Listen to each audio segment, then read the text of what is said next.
when the surrender agreement was agreed by Israel, it wasn't, it wasn't immediately ratified because, in Israel there's a government, they have to vote on it and stuff. And you could see headlines saying, well, Israel's trying to pull out of this deal, which of course they weren't. It's just that the anti-Israel crowd is so used to their side not having to go through this kind of stuff because, on the Palestinian side, this is the policy, and if you disagree with it, here's a free bullet. In Israel, they actually have to sit around the table, talk about it, vote and vote on it. Of course, a vote which was, you know, the, the the outcome of which was guaranteed.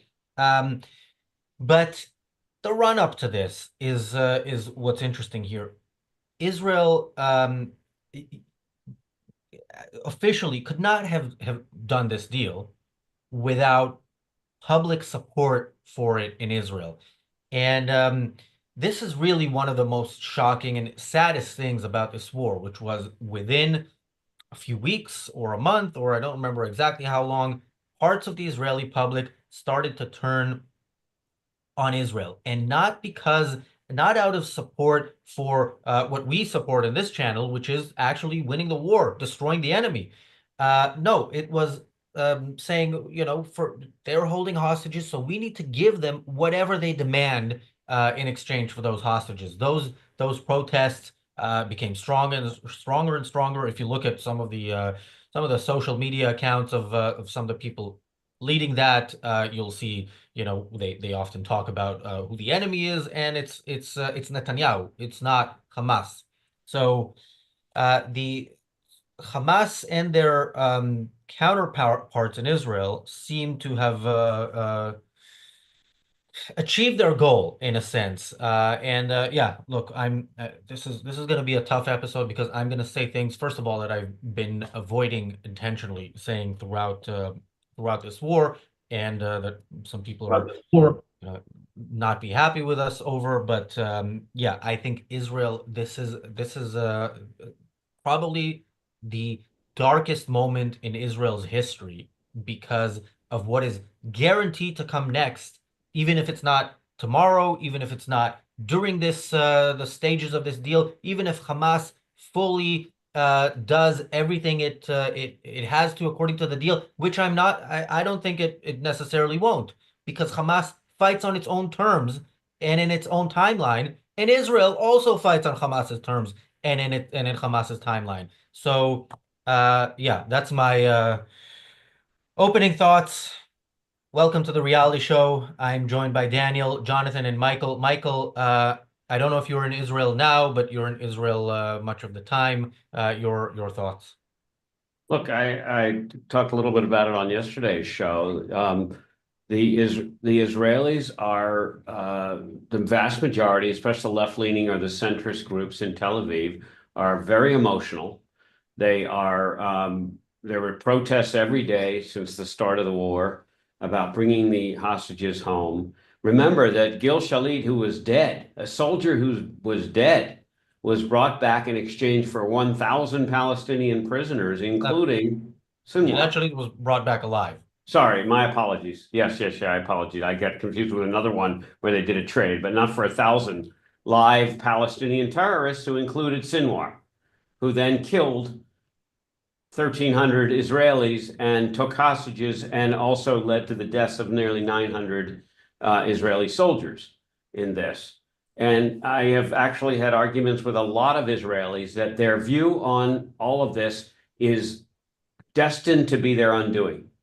And their focus even on bodies and trading hostages' bodies for many terrorists who are jailed is just nonsensical and frankly an offense to the soldiers who gave their lives for this and the soldiers whose lives are still on the line for this. I do think we can blame Israel for sure, and we should. But I think we're underestimating a little bit the strong arm tactics of mainly of Biden and Blinken, and now Trump, perhaps, although I'm not sure what Trump is trying to do here because it doesn't make sense given who he's put around him. But there was a lot of pressure on Israel from the whole world, and frankly, nobody, including the US, supporting any sort of strong position from Israel, including how they fought the Hamas war from the beginning.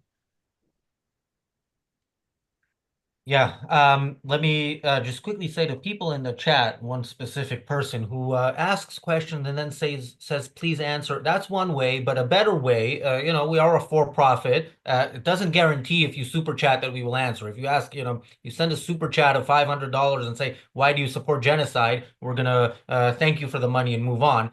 But yeah, we do answer super chats. We, the content is free to watch, but yeah, you don't get to repeat a question often enough and say please, and then to kind of get us to answer.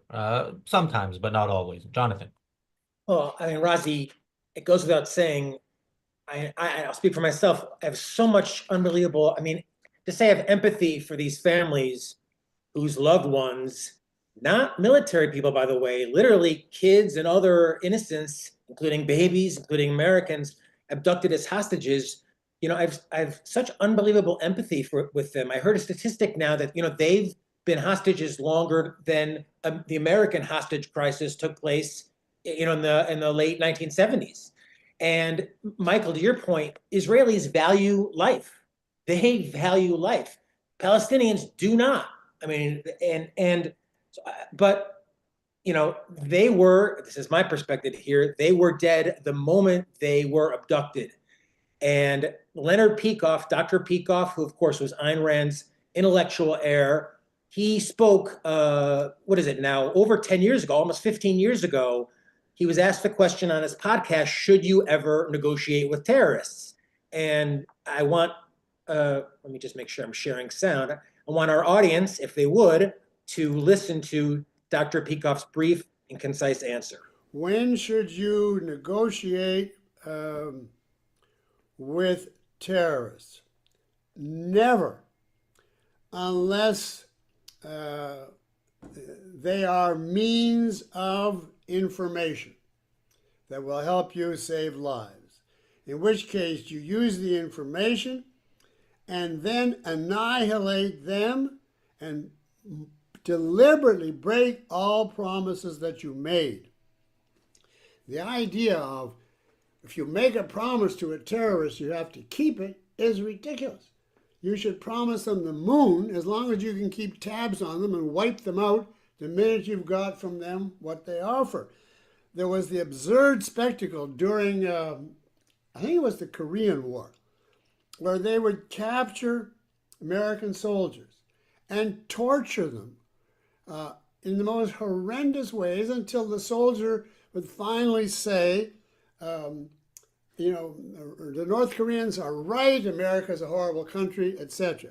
Afterwards, the soldiers felt shame and the military felt shame and the country was all up in arms. How could they betray the country, etc., which was fantastic. Any rational person should have told the soldiers the instant the North Koreans say something, say America's monsters, whatever they want, and we will announce here in the country. That's orders we have given. Why make these poor people hold out some alleged system of honor when everyone knows they're doing it at gunpoint? It is so absurd. It could only be done by politicians who hear words without any context or meaning. I mean, obviously, just an incredible response, and makes me think of Dr. Peikoff's. Should you negotiate with terrorists? Never, except, as he says, to use it as a means to an end. So maybe I'm like praying. Maybe they could have gotten all the hostages out, and then the minute the plane hit the ground, said deals off and fucking annihilated the place, leveled it. But my sense is that's not how this is going to play out. So people should have listened to Dr. Peikoff, listened to his perspective on negotiating with terrorists, and instead they're going exactly the opposite way. And Razi, to your point, guaranteeing this goes on again and again and again, certainly for the rest of my lifetime. Yeah, or as they say, again and again until there are no more Jews left to kill. That is when they'll be done with Israel and move on to other places. I want to just quickly address a point that Ori, I don't know why I always read his name as if he's Israeli, since I know he's not. Ori says, I have to say I dislike titles like this. Cynical and irrationally pessimistic. For all their mistakes, the one thing Israelis are not are pro-Hamas. So I on the daily objective that we just did, I mentioned the October 9th, 2023 episode of the daily objective that we did that was titled Why Israel Can't Win. And the point we were making is basically we were telling in advance how the war is going to go, and we were right. And I kept saying, I hope I'm wrong, but I know, unfortunately, I'm not. This is, I knew that this title and the title for today's daily objective as well would not be popular with our audience. You know, there are many I'm happy to not be popular with, but in this case, the title and some of the things I'm going to say are going to be unpopular. But look, in effect, you need to think through what it is that you're advocating for when you're advocating for something. And in effect, when Hamas makes demands in a negotiation which should not take place in the first place, Netanyahu and his government choose to negotiate with the terrorists that did October 7th, in essence saying you are legitimate negotiating partners. Otherwise, why else would you negotiate with them? And Israelis take to the streets to demand that you completely capitulate on the points that you're not yet capitulating, then yes, those Israelis, if you ask any of them, do you support Hamas? Of course, they would say no. We would love Hamas to be destroyed. But in effect, what they are doing is supporting Hamas. So I Yeah, stand by. I mean, it legitimizes them, Razi. It feeds them spiritually.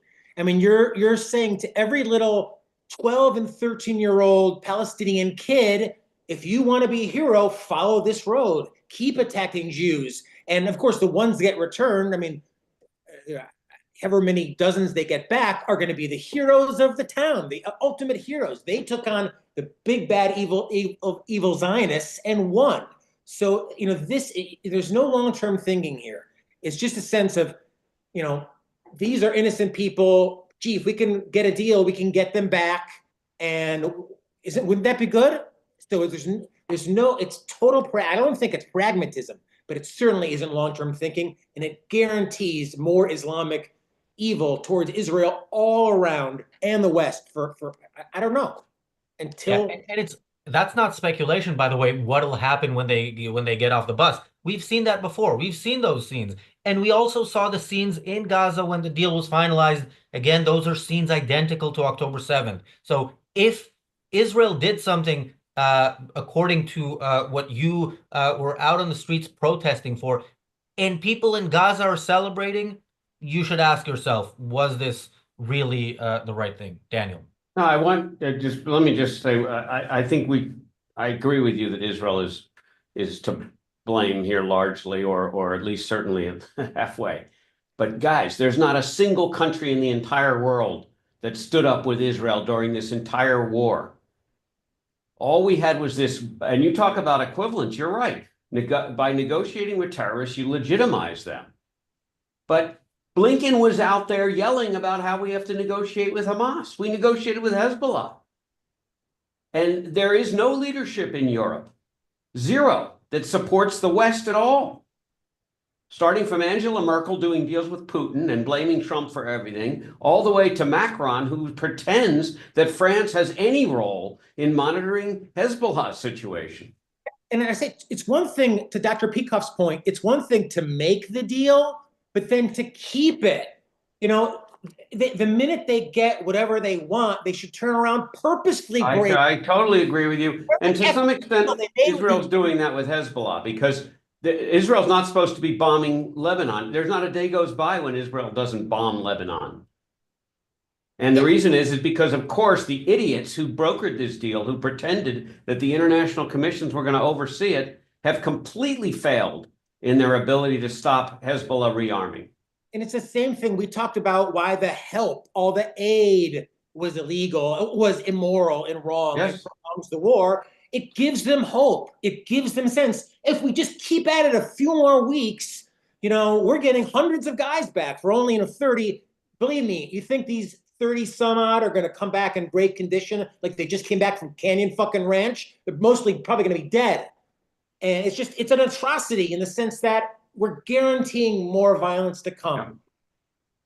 Yeah. Thank you, Christopher, for the super chat. The super chat in Canadian dollars reminds me that Wednesday's episode was going to be about Canada becoming the 51st state, but the Israel's surrender disrupted that. And Daniel, I know we're a third of the way in and you haven't spoken yet, but I do have to read this one comment because yeah, if you're commenting in the chat and it's not a super chat, we may not read it, but we may read it and we get to choose. So the person who wants us to answer his questions also says, Razi has a very radical mind. I guess he is from Iranian descent. Well, well, you know what happens when you assume, but it's mostly me, mostly you, I think, that you're making an ass of. But anyway, Daniel. Yeah, I mean, I don't know if that's like an example of like a package deal or whatever, that he views like Iranians as the radical ones in what way, but sort of bringing it back and going more fundamentally. I mean, towards the title, why Israelis are basically pro Hamas. You have to remember that life requires you to take certain actions, and anything besides that, anything lower than that, you are compromising with death.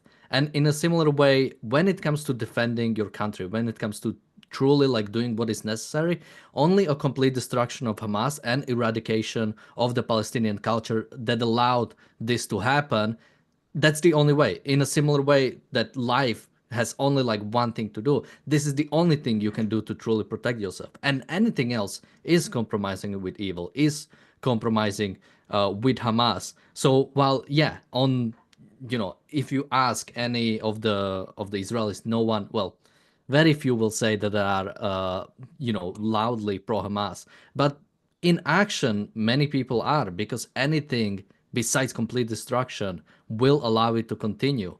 And just going back to sort of Michael's earlier point about how much the pressure has Israel been getting, and yeah, it's count the US itself or the UN or all other countries pretty much combined, there have been very few that have even stood up in some of the UN votes. I mean, whenever there's a UN vote, you have like a dozen countries in total even supporting. And that has no bearing on anything. It's pretty much just saying, it's pretty much saying, do you hate Israel? Do you hate Israelis? Or do you sort of like Israel? That's pretty much the only thing that vote really means. And even that, overwhelmingly, Israel is losing.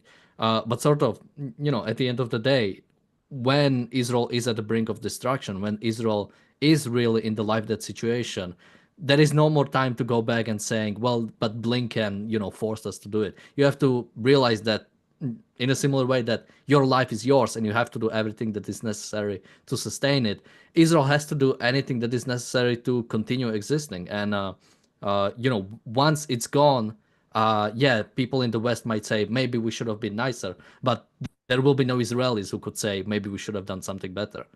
Yeah. Can I just jump in? I mean, in the US, it used to be understood that you did not negotiate for terrorists. When I was a kid, I thought that was that was the idea. And that's part of what made Entebbe so badass, but, along the way, we got a lot of prisoner swaps. I believe in the 90s, Israel really started aggressively with a lot of these prisoner swaps. And, yes, the title is perhaps pretty provocative because, Israel's been a victim of Hamas. But by cutting deals with them, by giving them aid, by giving them legitimacy, you are supporting them. You're inspiring the next little, and think about the wars that America and the West have actually won. I mean, they've won them because the enemy has no hope and no one wants to be associated with that enemy anymore. They want to put down Shintoism, for example, or Nazism in the Second World War. But, in effect, I really think you're glorifying spiritually, philosophically, Islamist fundamentalism for tens of thousands of young people who it's just a matter of time how many of them become not even so radicalized, but make war on the West. Yeah, and if the title wasn't provocative enough, what I will say later on in the show will probably be, but for now, I do want to read Akira. Akira asked in the chat, why are you so handsome, Razi? Please answer. And yeah, I've been wondering that as well, but apparently it's because I'm of Iranian descent. I just recently discovered. I think that's the only reasonable explanation there. Michael. Look, I agree with this. There was a nice article, I think it was either in J Post or in the Times of Israel. I think J Post that this deal is about using your heart, and it's a lot to do with altruism, to be blunt. This deal is about feeling bad for people who are captured and frankly were dead the moment they were captured, and using that to override all rationale and all logic. And I want to remind everybody that we're 15 months into a war that Israel could have ended in a month. Please don't estimate how hamstrung they were.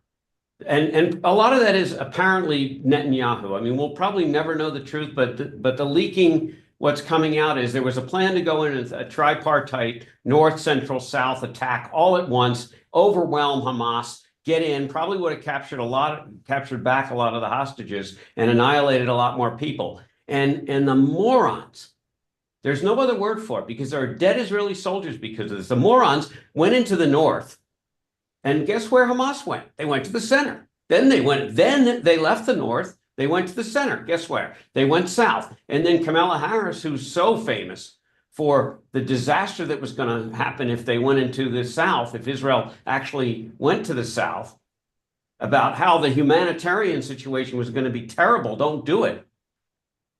And this ended up with this ridiculous thing, never mind the North being repopulated with terrorists. This was a moronically, completely bungled war against a ridiculous, yes, sure, they dug tunnels. But guys, Iran was supposed to be the most amazing military in the Middle East, and it took Israel one run to take care of it. So really, we could have done it.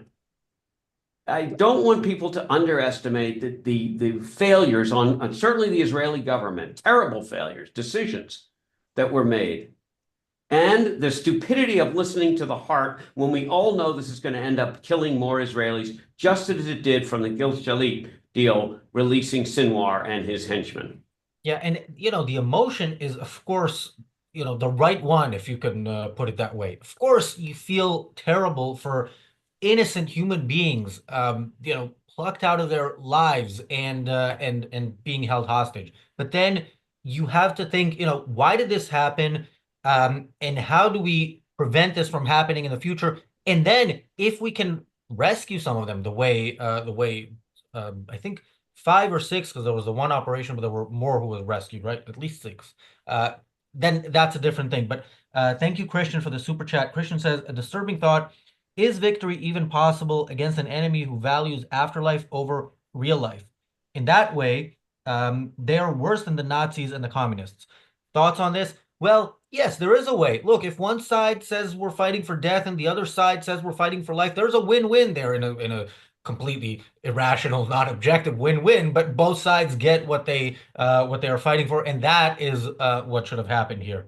And thank you, and Rory, for just to add, Danny. while the Nazis and the communists were maybe not as much of a dead culture as the sort of the jihadis or the Palestinian culture is, the fact is it was also incredibly collectivistic culture, incredibly sort of specifically with the Nazis. You can actually go listen to some of the Hitler speeches about the way he sort of talked to the people, and it was all about you have to sacrifice your life to the greater thing, to the German spirit, or to the Führer, or to something greater than yourself. It was all collectivism. And you And had kamikaze dive bomb pilots anyway amongst the Japanese, who were just, suicide bombers of years gone by.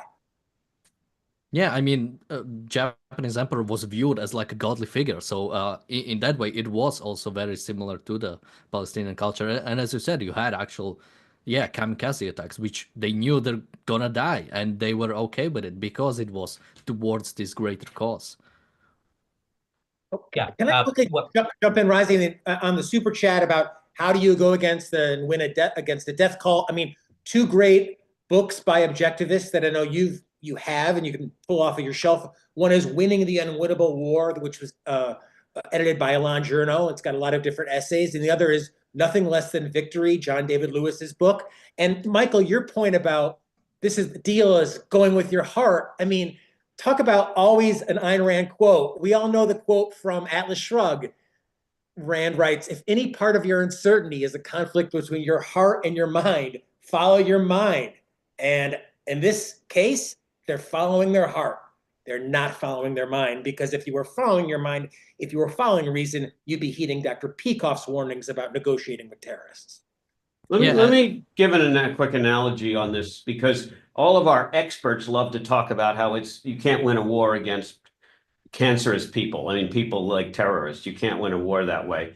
And they don't care about history, the fact that we did beat the Japanese, who were driving, they were dive bombing their airplanes into our ships and so on. And frankly, if we had the two towers, maybe they would have gone after them back then. And we actually, we lost terribly in Vietnam, but that's a country that decided to get its act together when it merged North and South Vietnam, and at least behave in a rational way so that people can go there. And it's mostly capitalistic, et cetera.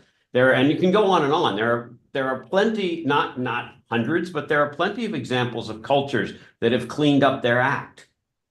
Even some Middle Eastern cultures have cleaned up their act. But the problem with the West, and the problem with the pansies, and there's, Bill Maher used the word, he used weenies, but pansies.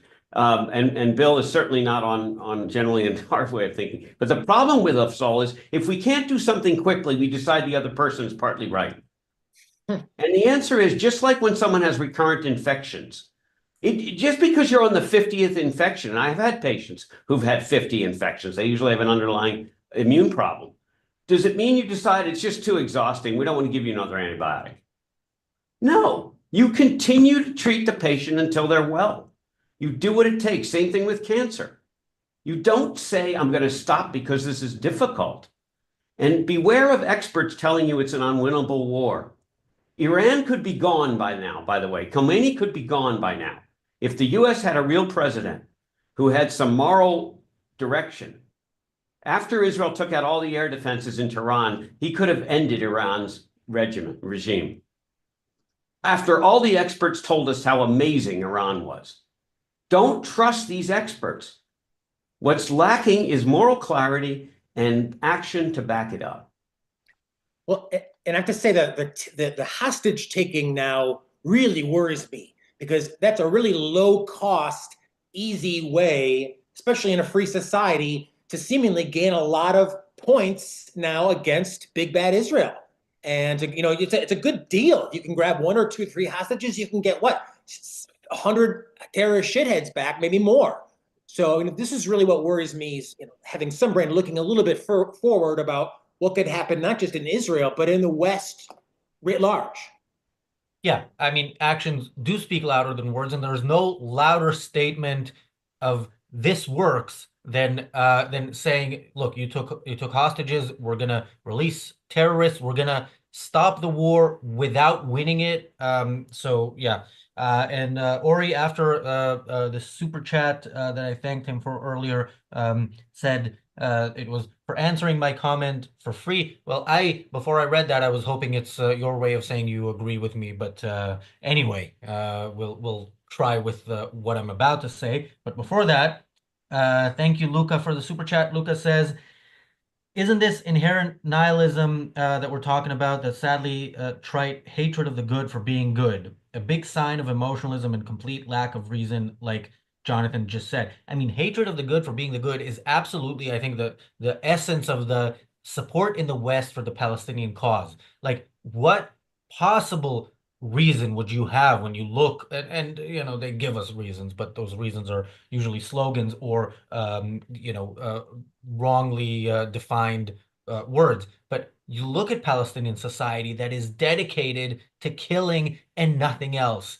and you look at Israeli society that is surrounded by enemies and tries to fend them off while building one of the most advanced, freest countries in the world. And what possible reason would anybody have other than hatred of the good for being the good to support to support the Palestinians? And the irony is, if Israel went against this deal everyone, the public's ire towards Israel would be even higher. Israel made a deal with Hamas and Israel broke it. So we, obviously we can't trust them for anything.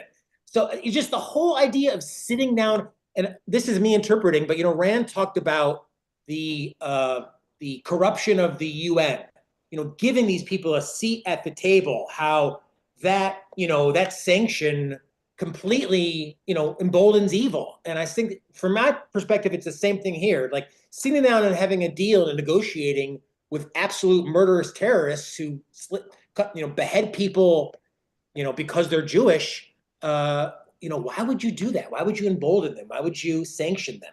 And that's what's sitting, so they saved 30 or 100 lives, and I'm happy about that, but it's going to be thousands and thousands and tens of thousands more because of it.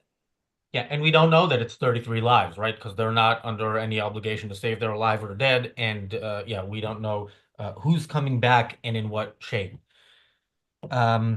Just quickly, people in the chat are talking about how quickly Israel could have destroyed Palestinians. Well, the fact is, this war was never about efficacy. It was never about is Israel capable of destroying Gaza. Israel, well, technically we don't know, but Israel has access to nuclear weapons. They're, not saying that they would use them, or even if, we were living in the best society possible, that would be the most strategic point right now. But it was never about Israel being capable. It was always about the moral aspects. It was always about the fact that Palestinian lives are worth more than Israeli lives right now, or the lives of the IDF soldiers. And other part, because some people were saying, wouldn't they all die? We wouldn't even, just quickly, we wouldn't even have to probably bomb them. Just turned off the utilities that Israel has been providing them for decades. And if, let's say, it's such a death culture that when that happens, that Israel stops the humanitarian aid and they start dying and still don't do anything about Hamas, still don't do anything about stopping this war. Well, such people can never exist in any sort of life. Like life requires action. Life requires taking some action towards sustaining the life. The fact that it cannot be passive, and the fact that if humanitarian aid is stopped to go into Gaza, and they would just start dying, that's scary about what kind of culture there is, that they don't value life in any way, shape, or form, even to stand up to Hamas. That society is doomed to exist without some prop up from the West or other countries in the region. That's what we've needed. We've needed the Palestinian people, in my opinion, here, who permit this, who allow it, who fund it, in effect, to stop and say no more. We cannot follow this philosophy anymore. But all these little things you trickle out gives them hope. They think, hey, this isn't so bad. We can continue with this. We can take on Israel, and gee, my offspring will be welcomed into, is it heaven? Where do you get the virgins? I don't know. To me, it seems a little dirty. I don't know, but not my thing. Yeah, I mean, after October 7th, the world is behind us. Few countries recognize the Palestinian state. More funding to UNRWA. UN is fully behind us. All the, every single sort of resolution against Israel. Like the world is behind the Palestinians. The world is behind Palestinians doing October 7th. That's the perception they are getting. What else would they ever have? Yeah, which is, well, before I get to it, Deborah says the war was never fought correctly because Ramatkal, the head of the army, Halevi, has a far left ideology. He never wanted to win. I agree with the criticism of him, but come on. The politicians, the leadership is responsible for what happens in the country. You can't say, as prime minister and defense minister, well, we want a certain policy, but the head of the army, no, you can get rid of the head of the army. So, and again, even if there were some institutional handles on, let's say you cannot just fire generals, or there are some things, when a culture is truly like set upon something, that pretty much politics in a sense no longer matter, or they'll take any sort of chances they can to pass things. I mean, the idea that, for example, try to look into US Constitution and what it takes to amend it. The fact that there was ever any amendment is like insane to me because of the amount of like people agreeing on something it requires. But when the society is really set upon something, they can't truly pass things. I mean, look into prohibition, for example. The fact that there was an amendment was like incredible. All right, let me I've been teasing getting canceled for like 37 minutes, so I might as well go ahead and do it. From the start of the war, or at least the start of the campaign for a deal, that campaign titled, let's say, campaign to get the hostages released, but in essence, it was a campaign to get them released by capitulating to Hamas's demands. I've said, people, the only people who I have no word of criticism for are those who are families of hostages who are advocating for this, because if your loved one is in such a situation, you do whatever you can to get them out, and I understand that. In a certain sense, that ends today for me. So with the Israeli, the main problem I had, even with the families of the hostages who were campaigning for a deal, the main problem I had was not with them saying what they're saying, but with the Israeli media pushing them, often pushing them as the families of the hostages, as if there is somehow, of the 200 plus hostages, every relative of every one of them was in favor of surrender, which of course was not true. Many of them wanted and said that they want to see Hamas defeated and understand what the possible consequences of that would be. And they were nowhere to be found on the media except, channel 14. A few days ago, an op-ed appeared in Ynet, which, as far as I know, is the biggest news website in Hebrew. This was an opinion piece by Ifat Calderon, whose cousin Ofer is being held hostage. The title of it is, and this is my translation, anyone who doesn't have a relative in Gaza right now has no right to talk. And the whole op-ed is basically that, and that has been very much what the conversation is in Israel around this. I saw about a month ago a poll in Ma'ariv, another major website and a news website, which asked, there was talk about a partial deal that will bring back some of the hostages, and the poll was, would you support a partial deal or a complete deal? None of it was, hey, maybe we should not at all surrender to Hamas and give them what they want and what they the reason they took hostages, basically justify the reason they took hostages for. So look, I still fully understand that, if your loved ones are in such a situation, you do things that you normally wouldn't do. But look, this is not how you have public discourse, by saying I have a right to speak because I am in this horrible situation. Nobody has a right to speak when you're talking about what should be done in a war. So yeah, the Israeli public discourse very much is a big part of the fact that Israel has surrendered, and it's something that they'll always talk about how history will judge. I think if Israel continues in this direction, and of course its downfall will follow, this will be studied as part of why Israel didn't make it, and this is a big part of it. Michael. Well, there's some data out that seems to be pretty reliable that about 80% or maybe slightly more of the terrorists that were released in the last prisoner swap that I was discussing are repeat offenders. Big shock, because clearly most of these people had MBAs and PhDs and degrees in various STEM fields. So I'm surprised they didn't just go back and do those good constructive things that we in the West seem to think is important for our countries, but not for anyone else. And I'm being obviously very facetious here, but this is fairly obvious. So we can assume that of the many hundreds of terrorists that are going to be released, most of them would come back and do terrorist events.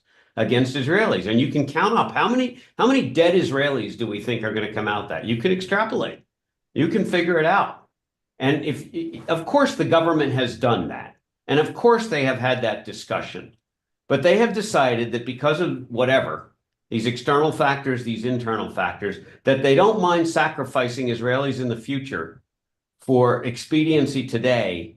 And that is the fundamental failure here, not just by Israel, but by the entire Western civilization and leadership, especially leadership. My last point is that the reason people don't like Jews now is because the leaders have allowed anti-Semitism to not only be okay, but they've effectively tacitly promoted it. I'll remind everyone again that the largest protest in favor, the jihadist protest in America, was at the Democratic National Convention.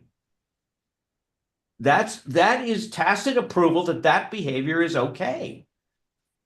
And it continues, and it will continue. And until Western leaders start to get up in the world and say, we're not going to tolerate this. We have laws on the books that could be enforced that will stop you from doing this. We will put you in jail.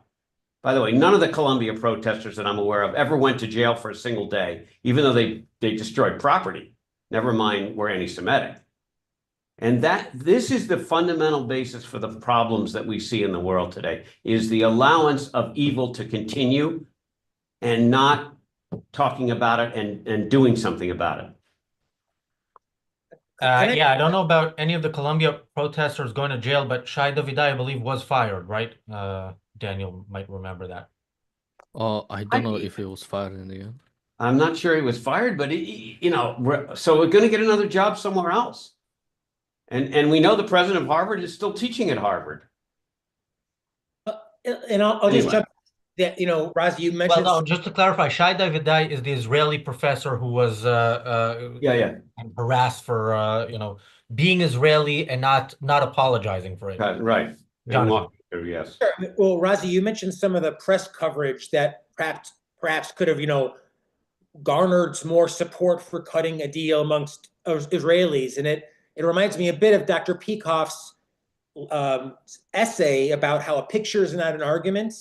And Michael, to your point about playing to emotions, you show a picture, even a mock-up of the type of horrible conditions that these people are living in. These people have been abducted into, and we found some of these tunnels. And you think, how terrible is this? If we just do a deal, we can get these people back. But isn't the whole point of hostages is that any one of us could be hostages? The hostages aren't this separate people that. And in fact, the cause and effect of the more negotiate with terrorists, the more hostages you have. So there's that just playing on emotion that is so, and altruism ultimately, that is Israel's demise here. And I really am so concerned, not about the next 3 months or 6 months, but the next 5, 10, and 20 years, as we're going to see more and more of these types of senseless attacks and more negotiations to come.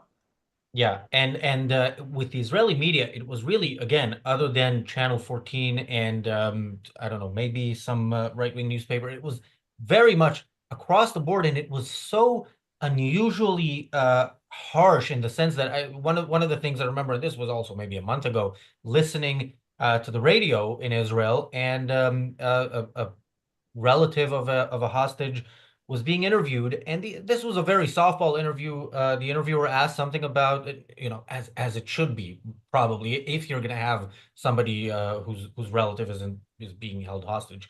And the interviewer asked something about Smotrich, Israel's finance minister, who's considered to the right of most of the government.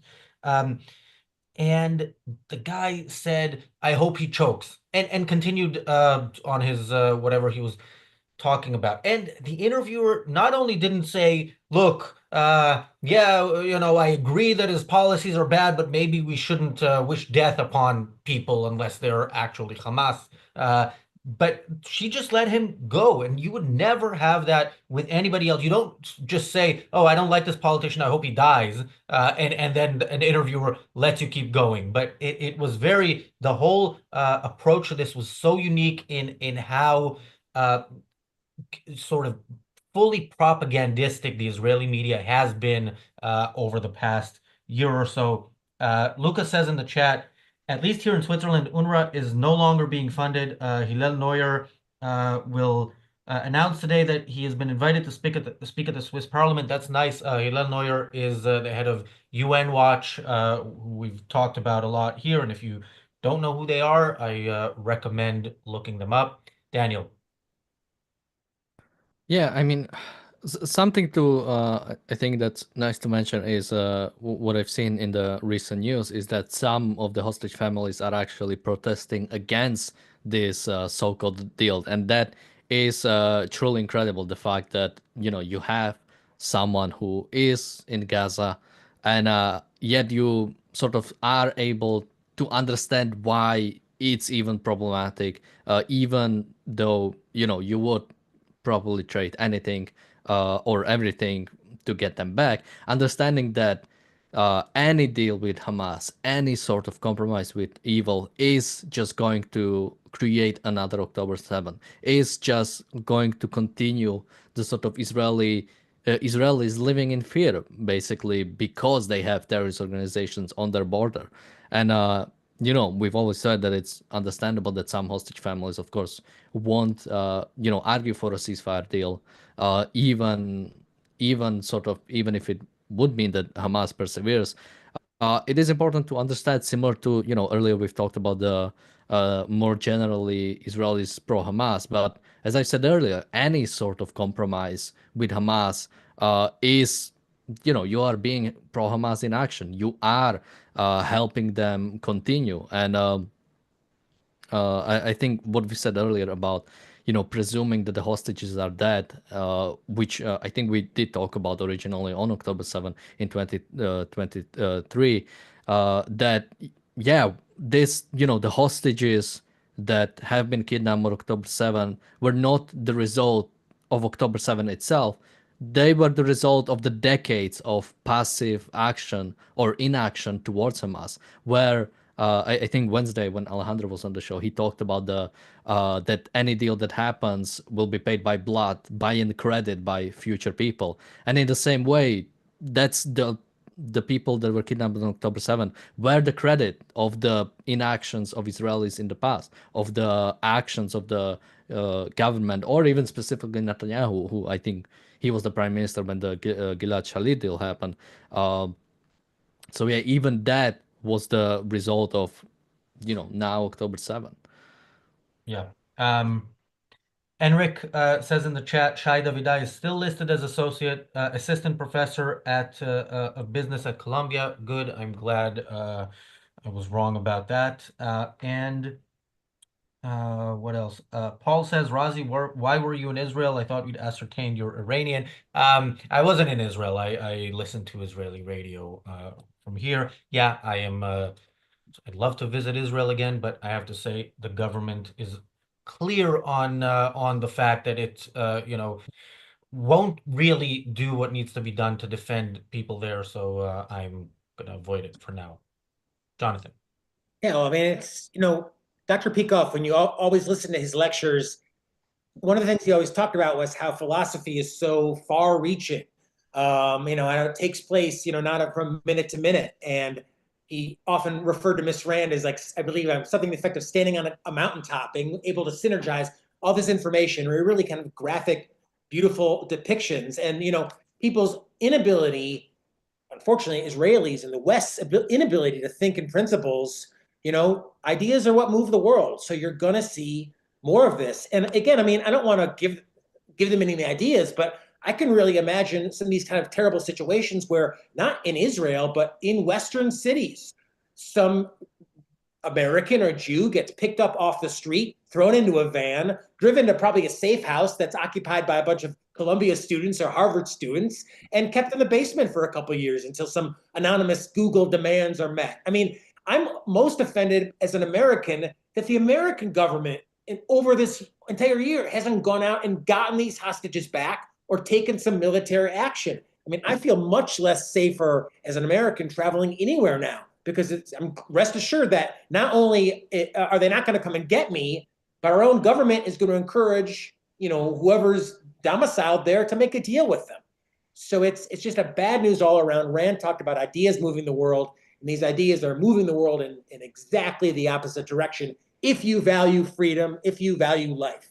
Yeah, not to mention there are American hostages in Gaza themselves. So yeah, America should have been much more involved, Exactly. and more, not just Americans and Israelis, many different nationalities. And the fact that no government has done anything to get their own citizens back. Listen, you have to also realize, and this is a theme, and you're absolutely right, Jonathan and Daniel, but this is a theme in America. And frankly, I'm mostly to the right of centristish, but the Democrats have completely lost the ability to stand for American citizens. We have illegal immigrants in this country committing crimes against, and there are sanctuary cities in America where the governments are actively preventing the immigration agents from coming in and getting these criminals or these alleged criminals to be in jail and be prosecuted. Why they should be on the American taxpayers' constitutional dollar system for justice is beyond all of me as a taxpayer. But you got to understand that people who have hurt Americans and in several cases killed Americans are being actively protected by blue state governors and blue state mayors. And it continues. In fact, there's a bill going through the American Congress that talks about this kind of thing. And I think 125 Democrats voted against the bill to prosecute illegal immigrant criminals because it might help Trump deport them. The notion is that we shouldn't deport criminals. We shouldn't deport illegal. Against prosecuting them for the crimes they committed other than the crime of being illegal immigrants, you mean? Well, we don't, Democrats do not consider that a crime. Please, let's be very clear about that. The reason I bring this up is because Some objectivists don't either, Michael. I'm just pointing out. Sorry? Some objectivists don't either believe that to be a crime. Yeah, I understand, but Just a quick clarifying thing on the sanctuary cities. I think the big part of them is basically they refuse to cooperate with the federal government in the pursuit of basically checking if they come to the country illegally. No, but they've come out. A lot of these blue states have come out and said they're going to actively intervene to block, and that's of course illegal. And I do believe Trump and his new administration will do something. The reason I bring this up is because I think the behavior it does follow from a set of ideas that are fundamentally corrupt, despicable, and do not support freedom. And that is the notion that citizens' lives are expendable and American citizens sitting in jail. Jimmy Carter did the same thing. We had 100, I think almost 200 hostages in Iran under Carter. And he finally, after a long time trying to negotiate with Iran, he sent in 3 toy helicopters, which broke along the way, made us the laughingstock of the world. And Ronald Reagan came into office in January of the next year, made a phone call, and guess what? The hostages were back, as far as I'm aware, without a shot fired. And that's what you need. You need fear. You need fear, and you need to back it up with annihilating your enemy, not having a discussion about how you're going to provide humanitarian aid. I know, Jonathan, you want to say something just quickly? What? You want me to? I want you to mention what Ms. Rand said about the hostages that Michael referenced. Oh, I don't know where this book went, but I wanted to say on the immigration point. First of all, I disagree with you, Michael, but I think the main problem when it comes to immigration and crime is not having a proper criminal justice system, where if you commit a crime, doesn't matter if you were born in the country or not, or came across the border illegally, you really, really regret it in terms of your prison sentence, and the type of prison is not going to be the kind of 3-star hotel that prisons are nowadays. I think that would be but it is a topic for another day. And with the pause in Hamas activities in the Middle East, maybe it's a topic that we'll talk about soon.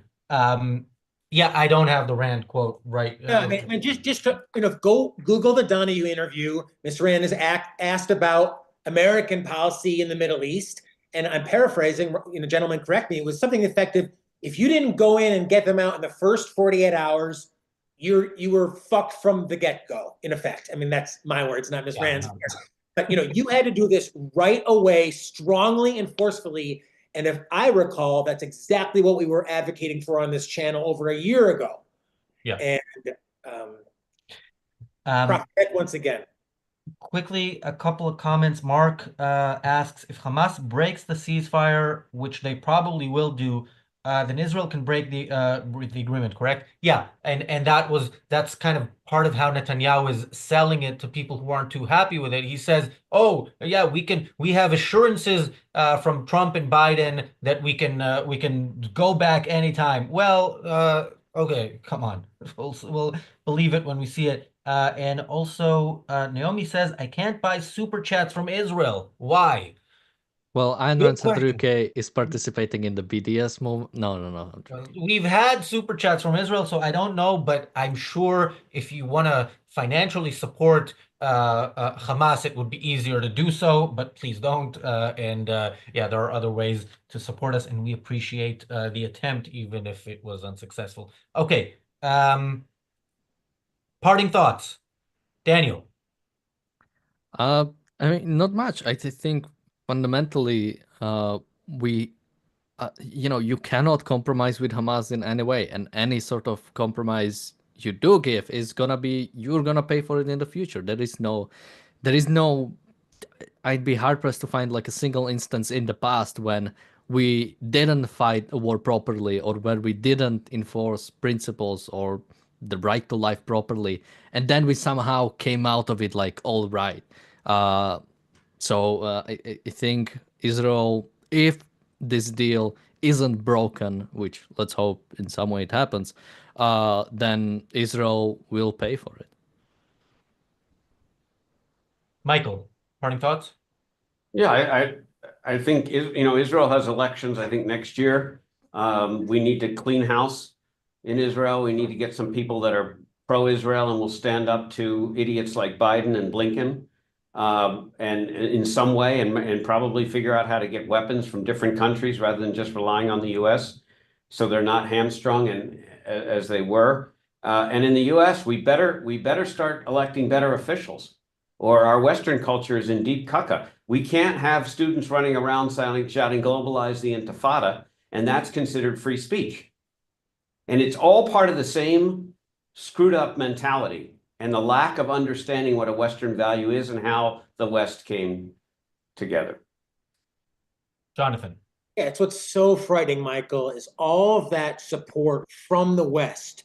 Ms. Rand always talks about the West is, or evil is impotent, and unless you give it power. And who would want to sit down and negotiate and legitimize anyone who would butcher children, go into a kibbutz and kill kids?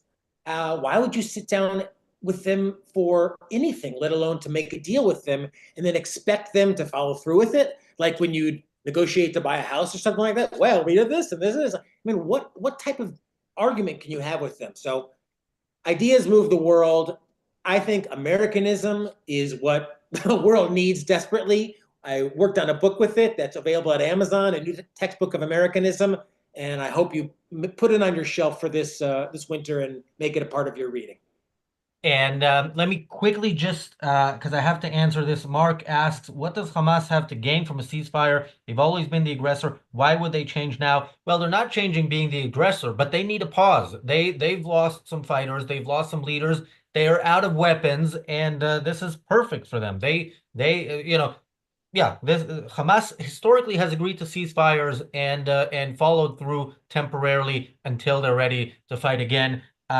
Okay, Jonathan, do you have anything else to promote other than what you've already promoted? No, just thanks for our supporters. We really need it. We bring you original programming inspired by objectivism 7 days a week, and we can only do it, 5 pounds, 15 pounds, 100 pounds at a time. So thank you for being part of the community who's not a freeloader, who actually trades value for value and is a monthly or daily supporter for us on the channel. Thank you. Michael, where can people find you? Kaufman 2F's LinkedIn. Daniel, where can people find you? My YouTube channel, Damned Dan. I'm Razi Ginsburg on X. Thank you, Mark, for the last minute super chat. And yeah, thanks guys for joining me. Thanks everybody for watching. We'll be back tomorrow with a daily objective. Bye-bye.